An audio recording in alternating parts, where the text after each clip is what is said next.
इस एक्सरसाइज जो 3.1 है इसका क्वेश्चन नंबर 4 है वेरीफाई।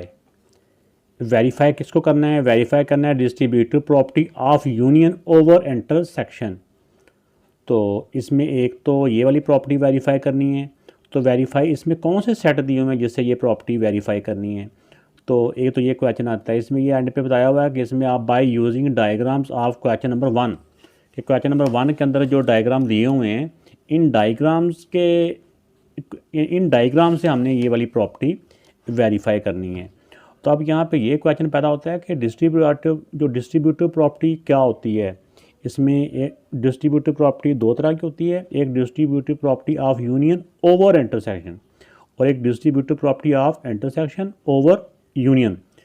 तो डिस्ट्रीब्यूटिव प्रॉपर्टी के अंदर 3 सेट होते हैं। तो यहाँ पे क्योंकि इन डायग्राम के अंदर ए बी सी 3 नाम दिए हुए हैं तो हम 3 के नाम लिखते हुए तो ज़रा मैं आपको समझाता हूँ कि ये दोनों प्रॉपर्टीज़ क्या होती हैं। तो अब देखें कि इसमें जो पहली प्रॉपर्टी है डिस्ट्रीब्यूटिव प्रॉपर्टी ऑफ यूनियन, तो जिसमें यूनियन का जो वर्ड पहले आता है ना, इसमें ए यूनियन पहले आ जाता है, फिर ओवर इंटरसेक्शन। तो जो इंटरसेक्शन का साइन है ये ब्रैकेट के अंदर चला जाता है, A union into B intersection C. तो दूसरी तरफ क्या होता है, अगर हम इसको देखें जैसे हम अलजबरे में मल्टीप्लाई करते हैं, ए यूनियन को जब हम बी से मल्टीप्लाई करें तो ए यूनियन बी बन जाता है। फिर ए यूनियन को जब अगर हम सी से मल्टीप्लाई करते हैं तो ए यूनियन सी बन जाता है। ये जो दरमियान में इंटरसेक्शन का साइन है ये दरमियान में रह जाता है। ठीक हो गया, ये इसकी लेफ़्ट साइड है, ये इसकी राइट साइड है। तो डिस्ट्रीब्यूटिव प्रॉपर्टी ऑफ यूनियन समझ आ गया ना कि यूनियन जब पहले आता है तो यूनियन यहाँ पे पहले आता है। ओवर इंटरसेक्शन जो ओवर के बाद वाला जो होता है वो जो फंक्शन होता है जो उसका वो ब्रैकेट के अंदर होता है। अब सेकंड प्रॉपर्टी है डिस्ट्रीब्यूटिव प्रॉपर्टी ऑफ इंटरसेक्शन। अब देखो इसमें distributive property of intersection over union, तब इसमें इंटरसेक्शन पहले आया तो इंटरसेक्शन पहले आ गया, A intersection into B union C. अब ए यूनियन को पहले बी से मल्टीप्लाई करवाएंगे तो ए इंटरसेक्शन को जब बी से मल्टीप्लाई करवाएंगे तो ए इंटरसेक्शन बी। फिर इसी तरह ए इंटरसेक्शन को जब सी से मल्टीप्लाई करवाएंगे, क्योंकि ब्रैकेट के अंदर जब मल्टीप्लाई करवाते हैं तो अलजबरे में ऐसे होता है ना, ये सिर्फ आपको याद करने के लिए बता रहा हूँ वरना हमने यहाँ मल्टीप्लाई करना नहीं है। ए इंटरसेक्शन को जब सी से मल्टीप्लाई कराएंगे तो ए इंटरसेक्शन सी, जो दरमियान वाला यूनियन था वो इधर दोनों ब्रैकेटों के दरमियान में रह गया। तो ये दोनों प्रॉपर्टीज़ हैं। तो इस तरह हम पहले एक प्रॉपर्टी को इन चारों डायग्राम के साथ वेरीफाई करते हैं, फिर दूसरी प्रॉपर्टी को उन चारों डायग्राम के साथ वेरीफाई करते हैं। तो अब बेटा इसकी जो पहली डायग्राम के साथ हम इसकी जो पहली प्रॉपर्टी है डिस्ट्रीब्यूटिव प्रॉपर्टी ऑफ यूनियन ये हम वेरीफाई करेंगे। तो पहले ये वाली प्रॉपर्टी पहले एक डायग्राम के साथ वेरीफाई करते हैं, फिर दूसरे के साथ, फिर तीसरी डायग्राम के साथ, फिर चौथी डायग्राम के साथ। तो देखें सबसे पहले हमने ब्रैकेट के अंदर वालों को सॉल्व करना होता है।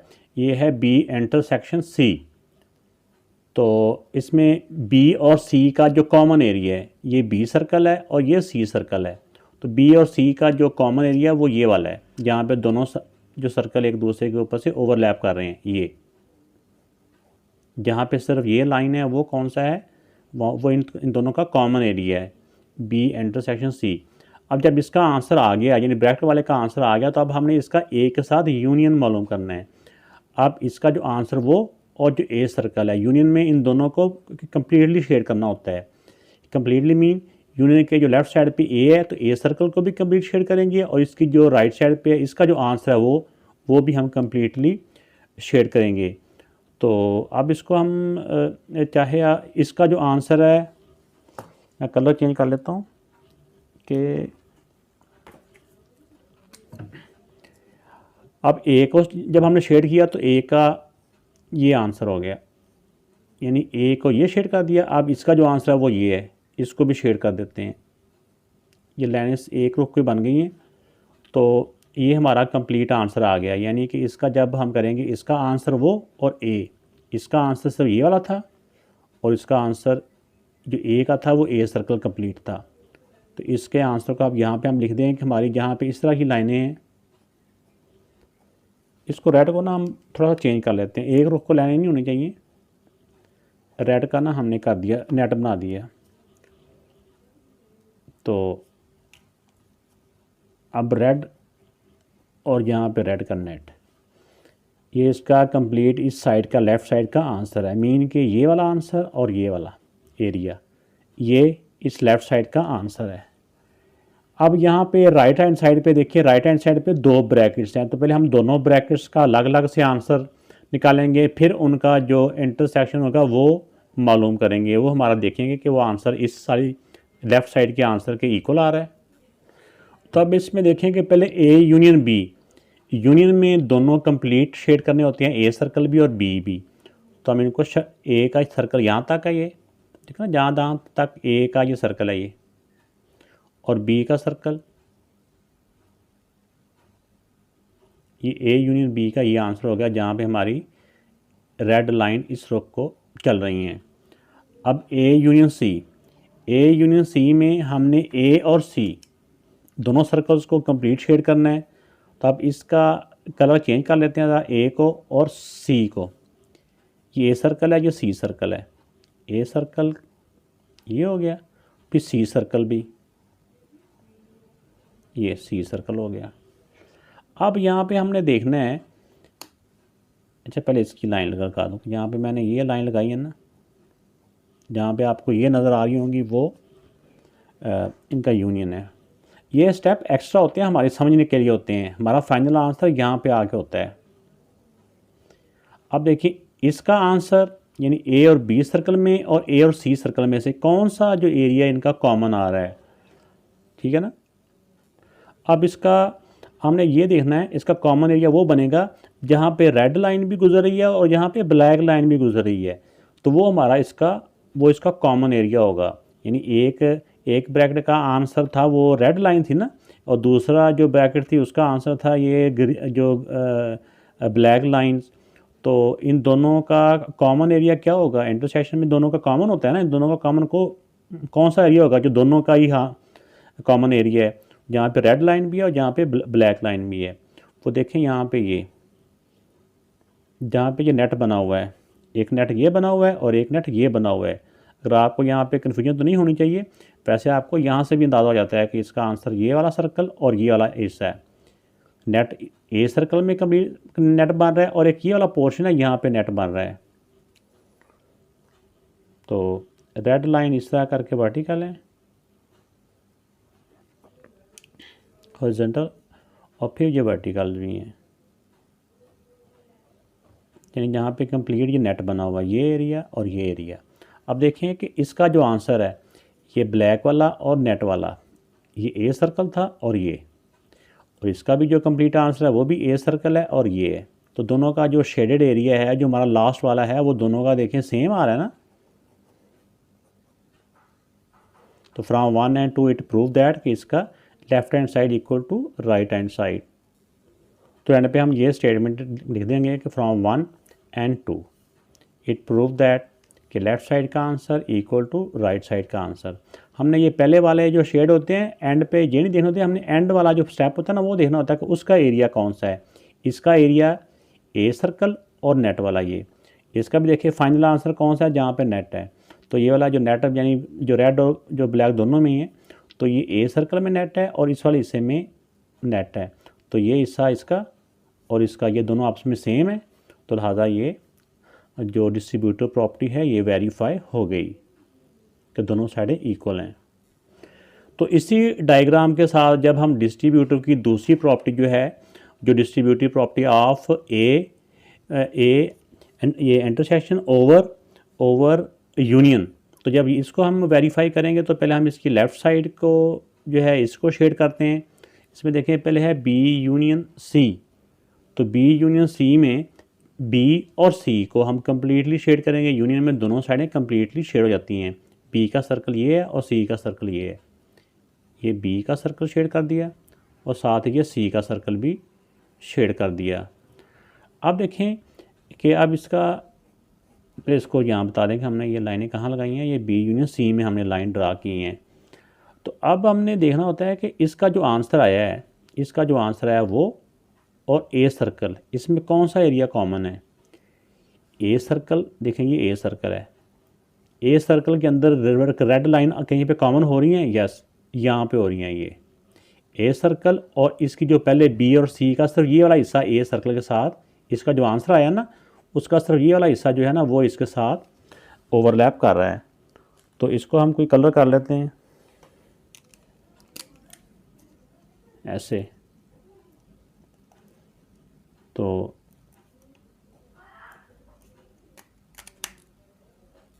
इसमें जब हम गौर करते हैं तो ये जो एरिया ना ये वाला, इसको मैंने अब कंप्लीट ब्लू कर दिया है।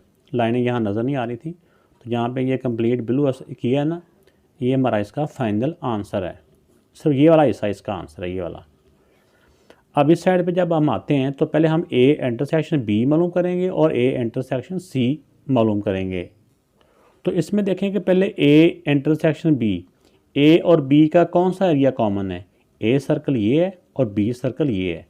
ए सर्कल और बी सर्कल का कोई एरिया भी आपस में कॉमन नहीं है, तो ये ए इंटरसेक्शन बी क्या होगा? ये एम्प्टी सेट होगा। एम्प्टी सेट, या यहाँ पे हम कह देंगे no shaded area, no shaded part कह लें या नो ऐसे। अब सेकंड इसका जो ब्रैकेट में थी वो था ए इंटरसेक्शन सी। ए और सी का जो कॉमन एरिया है, ए ये है और सी ये है, इन दोनों का कॉमन एरिया कौन सा है? जहाँ पे दोनों सर्कल ओवरलैप कर रहे हैं, एक दूसरे के ऊपर से गुजरे हैं, वो ये वाला एरिया है, ये ऐसे। ए इंटरसेक्शन सी का ये वाला एरिया है। अब इसका आंसर, यानी इस ब्रैकेट का आंसर और इसका आंसर, दोनों का हमने उनका यूनियन करना है, दोनों को हमने इकट्ठे कर देना है। इसका तो कुछ है ही नहीं है, ठीक है ना, इसका तो कुछ है ही नहीं है, और इसका जो भी है ना यूनियन में वही आएगा, यानी कि ये वाला आंसर ही रह जाएगा हमारा। ठीक है, तो अब देखें कि जो फाइनल आंसर है, लेफ़्ट साइड का आंसर भी ये वाला एरिया था और राइट साइड का जो फाइनल आंसर है वो भी ये वाला एरिया ही है। तो लिहाजा इससे हमें वेन डायग्राम से क्या वेरीफाई हुआ कि इसकी left hand side equal to right hand side है। तो एंड पे हम ये वाली स्टेटमेंट लिख देंगे, फ्रॉम वन, ये वन है, and two, from one and two it prove that. तो ये वाली प्रॉपर्टी हम एंड पे लिख देंगे, चाहे यहाँ पे left hand side equal to right hand side भी लिख सकते हैं। अब इसके जो सेकंड जो डायग्राम थी उसके साथ हम ये दोनों प्रॉपर्टियाँ बारी बारी वेरीफाई करेंगे। एक distributive property of union over intersection. तो इसमें ये हो जाएगा कि पहले इसकी लेफ़्ट साइड को हम सॉल्व कर रहे हैं, तो ब्रैकेट के अंदर है बी इंटरसेक्शन सी। तो बी और सी का कॉमन एरिया, ये सी सर्कल है, ये सी है और ये बी है, इन दोनों का कॉमन एरिया कौन सा है? यानी जहाँ पे बी और सी का सर्कल ओवरलैप कर रहा है, वो ये वाला एरिया है, ये। तो अब देखें कि अब जब इसका आंसर आ गया, ब्रैकेट वाले का आंसर आ गया, अब हमने ए के साथ इसका यूनियन कर लेना है, यानी ए सर्कल मुकम्मल और साथ इसको भी हमने शेड कर लेना है। तो ए सर्कल ये वाला है,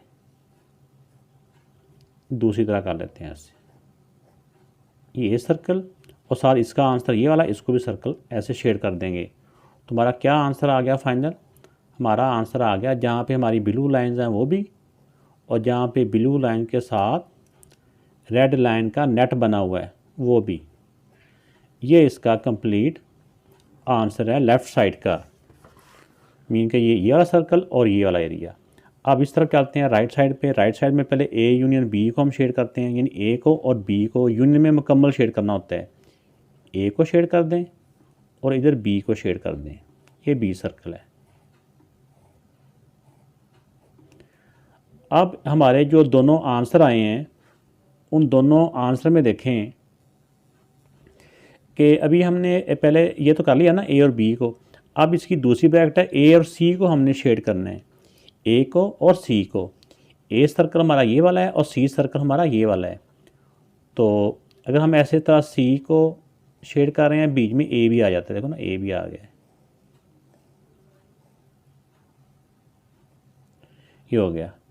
अब यहाँ पे देखें ये वाले स्टेप जो होते हैं ना, अगर हम लिखना चाहें तो भी बेहतर होता है, नहीं भी लिखेंगे तो हम डायरेक्ट भी लिख सकते हैं। तो अब देखें कि हमने इन दोनों आंसर का जो कॉमन एरिया है, तो कॉमन एरिया हम कैसे मालूम कर सकते हैं कि कॉमन एरिया इसका वो होगा जहाँ पे हमारी रेड लाइन भी हैं और जहाँ पे हमारी ब्लू लाइन भी हैं, वो हमारा इस साइड का कम्प्लीटली आंसर होगा। तो अब देखें कि यहाँ पे पहली ब्रैकेट का आंसर रेड लाइन और सेकंड ब्रैकेट का आंसर ब्लू लाइन।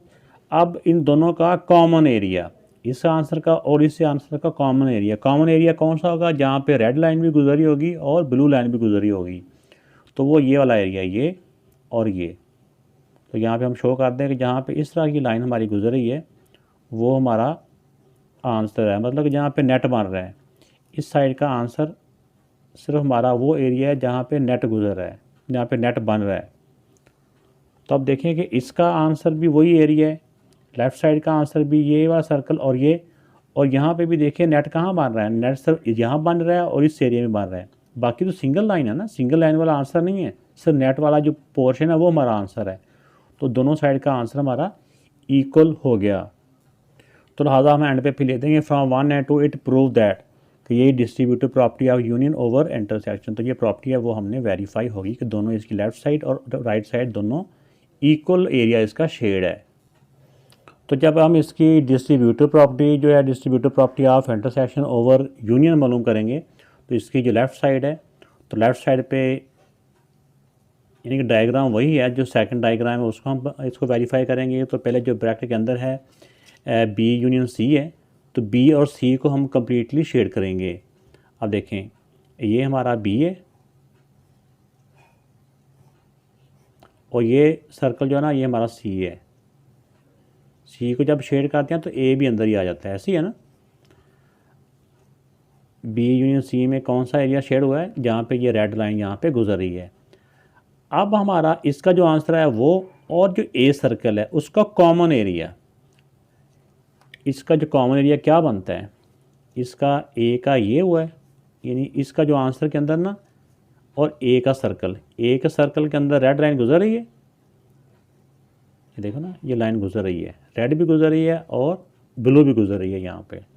तो कॉमन एरिया इसका वो है जहाँ पे ये नेट बन रहा है, नेट के अंदर ये ब्लू लाइन भी है और रेड लाइन भी है। ये हमारा लेफ़्ट साइड का आंसर आ गया। अब चलते हैं राइट साइड की जानब। तो राइट साइड में पहले हमने ये इसकी ब्रैकेट्स को सॉल्व करेंगे, ए इंटरसेक्शन बी और ए इंटरसेक्शन सी को। तो ए इंटरसेक्शन जो सी है, ए और सी का कॉमन एरिया कौन, चलो ए और बी का कर लेते हैं। ए और बी का कॉमन एरिया कोई नहीं है, ए सर्कल ये है, बी सर्कल उससे दूर है, तो इसका नो एरिया शेडेड। ए और बी का कोई कॉमन एरिया नहीं है, ए और सी का, ए ये है और सी ये है, इसका कॉमन एरिया ये वाला है। इसको हम कोई शेड दे देते हैं, ये रेड ही दे देते हैं। ये जो एरिया हमने शेड किया है ना, ये ए का भी और सी का भी कॉमन एरिया है। अब इसका तो कोई ए और बी का तो कोई कॉमन एरिया है ही नहीं है, ए और सी का ये वाला है। तो जब इन दोनों के आंसर को इकट्ठा करेंगे तो सिर्फ ये वाला आंसर ही हमारा आंसर रह जाएगा, जहाँ पे ये है, यानी जो ए सर्कल है वही हमारा फाइनल आंसर है। तो लेफ़्ट साइड पे भी देखें कि हमारा सिर्फ ए सर्कल जो था वो हमारा आंसर था, तो राइट साइड पे भी हमारा ए जो सर्कल है वही हमारा आंसर है। तो यहाँ पे अब हम लिख सकते हैं from 1 and 2 it prove that. तो ये प्रॉपर्टी जो थी ये हम एंड पे लिख देंगे कि left hand side equal to right hand side, ये दोनों साइड के आंसर हमारे सेम आए हैं।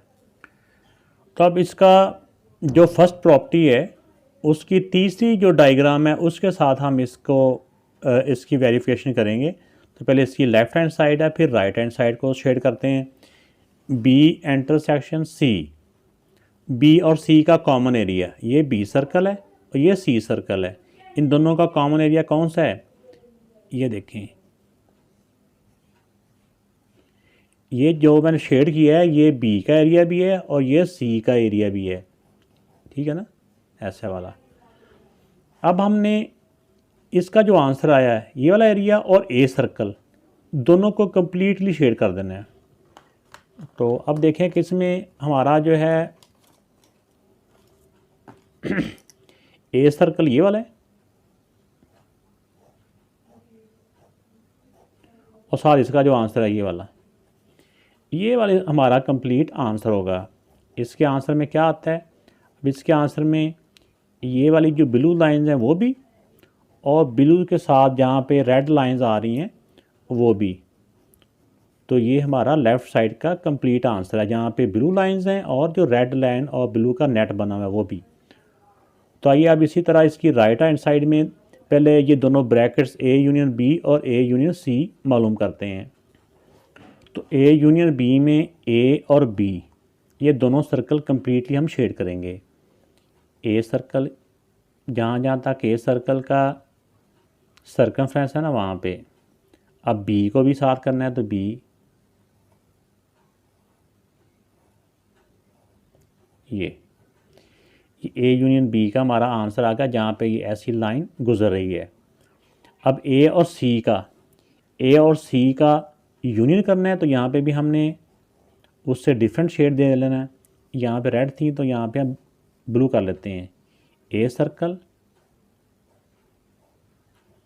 और साथ सी सर्कल। ये इसका मतलब क्या हुआ, जहाँ पे ये ब्लू लाइन गुजरी है वो हमारा ए यूनियन सी का आंसर है, जहाँ जहाँ से भी गुजर रही है।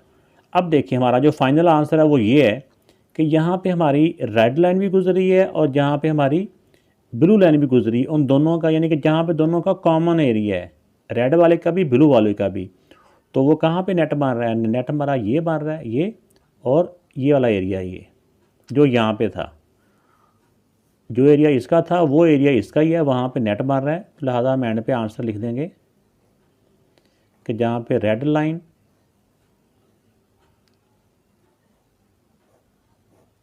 रेड और ब्लू मुकम्मल ये नेट वाला आंसर ही हमारा है। जहाँ पे सिर्फ नेट है वो हमारा आंसर है, जो नेट के बगैर है वो हमारा आंसर नहीं है। तो ये आ गया राइट साइड का आंसर। तो देखें इसमें भी जो हमारा फाइनल आंसर था वो ए सर्कल और ये था, और इसका भी जो नेट वाला है वो हमारा ए सर्कल और ये वाला पोर्शन है। तो दोनों के जो एंड वाले शेडेड एरियाज़ हैं वो दोनों के सेम एरियाज़ हैं। तो लिहाजा left side equal to right side है।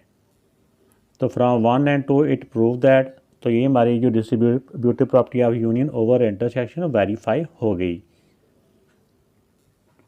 तो इसमें देखें कि जो सेकंड प्रॉपर्टी के साथ हमने थर्ड वाली जो डायग्राम है उसको हमने इस प्रॉपर्टी को वेरीफाई करना है। तो इसमें लेफ़्ट साइड में पहले ब्रैकेट के अंदर है बी यूनियन सी, तो हम बी और सी का यूनियन करेंगे, यानी कि बी और सी को कम्प्लीटली शेड करेंगे, बी सर्कल को भी और सी सर्कल को भी। सी सर्कल भी कंप्लीट मुकम्मल तौर पर शेड हो जाएगा, कोई इसका हिस्सा रह नहीं जाएगा। बी और सी मुकम्मल तौर पर शेड हो चुके हैं। अब हमारा जहाँ पे ये लाइनिंग की है ना, ये हम अपने आसानी के लिए ये स्टेप शो कर रहे होते हैं। फाइनल आंसर यहाँ पे आना होता है, जो यहाँ पे आता है ना वो हमारा आंसर होता है। अब देखें, अब इसका जो आंसर आया वो और ए सर्कल, इसका जो कॉमन एरिया है, इसके आंसर का ए सर्कल के साथ कौन सा एरिया मैच कर रहा है, तो वो ये वाला हिस्सा। ए सर्कल के अंदर देखो कहाँ कहाँ पे रेड लाइन आ रही हैं, ये वाली ब्लू लाइन आ रही हैं यहाँ पे, ये वाला हिस्सा और ये वाला। तो इसको हम और शेड दे देते हैं कॉमन एरियाज़ को, जहाँ पे ये ब्लू लाइन ए सर्कल के अंदर से गुजरी है वो वाला हिस्सा हमने शेड करना है। ये तुम्हारा आंसर क्या हुआ, जहाँ पे हमारी रेड लाइन और ब्लू लाइन गुजर रही हैं वो हमारा इसका आंसर हो गया। तो ये इसकी लेफ़्ट साइड का आंसर आ गया। तो अब इसकी राइट साइड को हम सॉल्व करते हैं। तो राइट साइड में देखें कि ए इंटरसेक्शन बी, ए और बी का कॉमन एरिया कौन सा है, ए और बी का कॉमन एरिया ये वाला है, ठीक हो गया। अब इसी तरह ए और सी का कॉमन एरिया कौन सा है, तो ए और सी का कॉमन एरिया ये वाला, ये ए और बी का कॉमन एरिया था, ये वाला ए और सी का कॉमन एरिया है। तो अब हमने क्या करना है, दोनों एरियाज़ को इकट्ठा कर देना है। तो दोनों को जब इकट्ठा करेंगे तो ये दोनों जो शेप्स बनी हुई ना, ये दोनों इसके मुकम्मल आंसर में आ जाएंगी। तो उसको अब कौन सा कलर कर दें, अब इसमें आप कर देते हैं कि पहले हमने ए और जो बी का किया था, ए इंटरसेक्शन बी को हमने रेड लाइन ब्लू लाइन दी थी, फिर ए और सी का जो कॉमन एरिया था उसको हमने रेड लाइन दी थी। फिर इस रेड और ब्लू को मुकम्मल तौर पे इनका क्या करना है, यूनियन। जब इसका यूनियन करेंगे तो मतलब कि जहाँ पे ये दोनों लाइनें आ रही हैं, जहाँ पे चाहे वो अकेली आ रही हैं चाहे वो कॉमन आ रही हैं। ये 3 तरह के पोर्शन बन रहे हैं इसमें। एक में अकेला ब्लू भी है, ये वाला पोर्शन जो ऊपर वाला वहाँ पे अकेली ब्लू लाइंस है, और एक जो पोर्शन नीचे वाला है यहाँ पे सिर्फ रेड लाइन है, और एक तीसरी लाइन है उसमें दोनों ही हैं। एक में ओनली ब्लू वाली भी हैं, ये वाला पोर्शन जो ऊपर है, फिर ये रेड वाली हैं, और जो दरमियान में एक पोर्शन है ना जो सेंटर में है वहाँ पे रेड और ब्लू दोनों ही हैं। तो ये वाला हिस्सा छोटा सा जो है ना वो हमारा आंसर है। तो इसका जो हमारा आंसर था वो भी यही था जहाँ पे नेट बना हुआ था, ये वाला हिस्सा, और इसका जो आंसर है फाइनल वो भी हमारा ये वाला हिस्सा है। तो देखा अब इसका लेफ़्ट साइड और राइट साइड का आंसर हमारा इक्वल हो गया, यानी कि जो हमारा एरिया इसका फाइनल आंसर में शेड हो रहा है, राइट साइड में भी फाइनल आंसर में वही एरिया हमारा शेड हो रहा है। तो इस तरह आंसर 1 और 2 से ये प्रॉपर्टी वेरीफाई हो रही है कि इसकी left hand side equal to right hand side है। तो एंड पे हम इस तरह करके ये स्टेटमेंट लिख देंगे। तो अब यहाँ पे हम इसकी फर्स्ट प्रॉपर्टी को अब फोर्थ वाली डायग्राम के साथ वेरीफाई करेंगे। तो इसमें देखिए लेफ़्ट साइड पे पहले हमारा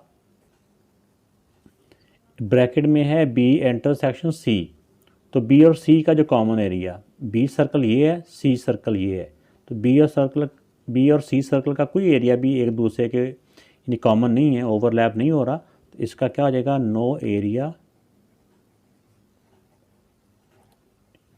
शेडेड। अब इसका तो बी और सी का तो आंसर कोई है ही नहीं है, तो अब ए का जब यूनियन करेंगे, इसके साथ ए का यूनियन करना है, तो ए यूनियन इसका जो आंसर, तो ए सर्कल ही शेड रह जाएगा, क्योंकि यूनियन में तो सबको इकट्ठा करना होता है ना, ए के एलिमेंट के साथ इसका तो है ही नहीं है, तो ए सर्कल जो है ना वही हमारा आंसर रह जाएगा। तो ए सर्कल को आप जौन सा मर्जी आप शेड दे दें, ये तो जहाँ पे ये वाली लाइनिंग है वो हमारा लेफ़्ट साइड का आंसर आ गया। अब इसमें राइट हैंड साइड में पहले ए यूनियन बी मालूम कर लेते हैं, फिर ए यूनियन सी मालूम कर लेते हैं, फिर दोनों का कॉमन एरिया। अब देखिए ए यूनियन बी, ए का और बी का, ये मुकम्मल आंसर हो जाएगा। अब इसी तरह ए यूनियन सी, ए और सी का जो है ना वो उसको हम दूसरा शेड दे देते हैं। ए और सी का यूनियन है ना, यूनियन में मुकम्मल शेड करना होता है, ए को भी सी को भी। ए को ये शेड दिया ए सर्कल को, और सी को ये वाला शेड दिया, ठीक है। तो जहाँ पे ये वाली लाइनें गुजर रही हैं वो हमारा ए यूनियन सी है। तो अब इन दोनों का हमने ए यूनियन बी का और ए यूनियन सी का कॉमन एरिया इंटरसेक्शन में ये हो जाएगा कि ऐसा कौन सा एरिया जहाँ पे ए यूनियन बी की लाइन भी गुजर रही है, यानी कि रेड लाइन भी गुजर रही है और ब्लू लाइन भी गुजर रही है। जिस एरिया से रेड और ब्लू दोनों लाइन गुजर रही हैं वो सिर्फ ये ए सर्कल है, ए वाला, यानी कि वहाँ पे कौन सा शेड है जहाँ पे हमारी रेड लाइन भी गुजर रही है और वहाँ पे हमारी ब्लू लाइन भी गुजर रही है। तो एरिया कौन सा है, ये वाला। तो देखिए इसका जो आंसर था वो भी ये वाला ए सर्कल ही था, और इसका जो फाइनल आंसर है वो भी ए सर्कल ही है। तो अब इस यहाँ से क्या वेरीफाई हुआ कि इसकी जो प्रॉपर्टी है ये left hand side equal to right hand side है। तो एंड पे हम ये वाली स्टेटमेंट लिख देंगे फ्रॉम 1 and 2, ये 2 है कि ये property left hand side equal to right hand side. तो अब इस सेकंड प्रॉपर्टी को हमने फोर्थ जब डायग्राम के साथ वेरीफाई करेंगे, तो पहले ब्रैकेट के अंदर जो लेफ़्ट हैंड साइड में है बी यूनियन सी, यानी बी और सी का यूनियन है। मतलब क्या होगा कि बी और सी, बी सर्कल को और सी सर्कल को हम कम्प्लीटली शेड करेंगे। बी सर्कल ये वाला है, ये बी सर्कल और ये सी सर्कल, इसको जब हमने कंप्लीट शेड किया तो ये बन गया। यहाँ पे इसका लिख भी देंगे जहाँ पे ये लाइनिंग गुजर रही है वो हमारा बी यूनियन सी है। अब इस एरिया का, इसका जो आंसर का ए सर्कल के साथ जो कॉमन एरिया है ना वो हमारा शेड होगा ए सर्कल के साथ। ए सर्कल के अंदर इसका आंसर कौन से हिस्से से गुजर रहा है, इसका जो आंसर है ए सर्कल के अंदर सिर्फ ये इस वाले हिस्से में से गुजर रहा है। तब हम यहाँ पे इस वाले हिस्से को रेड शेड कर देंगे। इसका मतलब क्या हुआ, जहाँ पे हमारा ये नेट बन रहा है ना रेड और ब्लू का, तो ये हमारा इसका आंसर होगा। तो ये इसका इसकी लेफ़्ट हैंड साइड का आंसर आ गया। अब इसमें जो राइट हैंड साइड है, तो राइट हैंड साइड में देखें कि पहले ब्रैकेट में है ए इंटरसेक्शन बी है, तो ए और बी का जो कॉमन एरिया है, ए और बी का कॉमन एरिया ये वाला है। ये वो हिस्सा है जहाँ से ए सर्कल भी गुजरा है और बी सर्कल भी गुजरा है। ए और बी जहाँ पे ओवरलैप हो रहे हैं ये, तो ये हो गया। अब सेकंड में आ जाता है ए और सी का जो कॉमन एरिया है। ए सर्कल और सी सर्कल का कोई हिस्सा भी आपस में ओवरलैप नहीं कर रहा, इसका हो जाएगा नो शेडेड एरिया। तो इसका ए इंटरसेक्शन सी का कोई एरिया शेडेड नहीं है। तब इस जहाँ पे ब्लू कलर है और जो एम्प्टी सेट है, इनका जब यूनियन करेंगे, यानी जो ए इंटरसेक्शन बी है, ये तो हो गया ना ब्लू वाली लाइन, इसका तो कोई भी नहीं है। इनको जब इकट्ठा करेंगे तो सिर्फ यूनियन करेंगे तो सिर्फ इसी वाली लाइन वाला आंसर आ जाएगा, यानी ये वाला ही। तो इसका मतलब ये हुआ कि जहाँ पे हमारी ये वाली लाइन गुजरी है, वो वाला एरिया जो है ना, वो हमारा इसका आंसर है। ये इसका आंसर 2 है। तो देखें लेफ़्ट साइड में भी हमारा जो फाइनल आंसर था नेट वाला, वो ये वाला पोर्शन ही था, ये वाला। और इसका जो राइट साइड का आंसर है वो हमारा ये वाला पोर्शन हमारा आंसर है। तो इससे क्या वेरीफाई हुआ कि इसकी दोनों साइड, लेफ़्ट साइड का आंसर और राइट साइड का आंसर हमारा सेम है, यानी कि सेम एरिया शेड हो रहा है। तो अब देखें कि अब हम एंड पे ये वाली स्टेटमेंट लिख देंगे। वीडियो अच्छी लगी तो लाइक ज़रूर कीजिएगा, कमेंट्स करके भी बताइएगा। अपना ख्याल रखिएगा। अल्लाह हाफिज़।